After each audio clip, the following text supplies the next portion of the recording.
Here's how to work with Parallax in Toonsquid.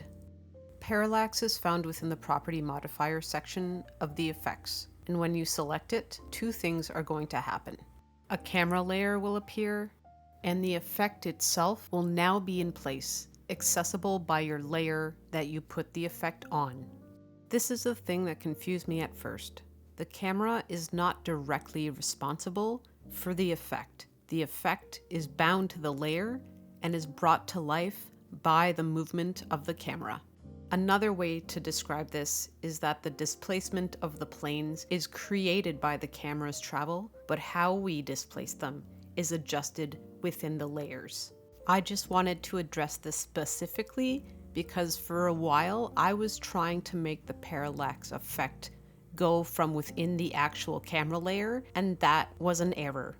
These are the assets I developed that I'll be working with. For the leaf clusters, I made quite a few, and then within Toonsquid, I arranged them in groupings, which I will show later on. I'm going to start at the layer that will be the furthest from the camera. Imagine mountains in the distance. Going to the properties here, you will notice I immediately changed my blending of the layer to a 42% opacity and luminosity blend mode. I also added a bit of blur effect, and this is to help aid a sense of atmospheric perspective as I work.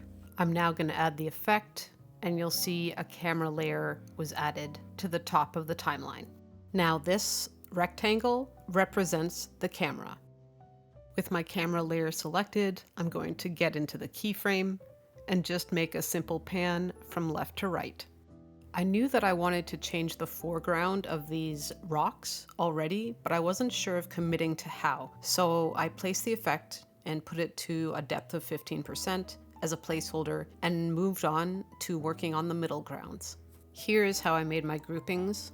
For the squiggle plant, I created a group and within one folder, arranged 3 of the same assets along different places. I did the same for the smaller shaped leaves, duplicating them in bundles, but acting as separate layers. The reason I did not create symbols out of these is that if there are numerous assets to a symbol, they cannot be individually adjusted after the fact. So I wanted to make sure that if I wanted individual changes to each leaf asset, I had to use group as a filing system so that I could make detailed adjustments to each asset.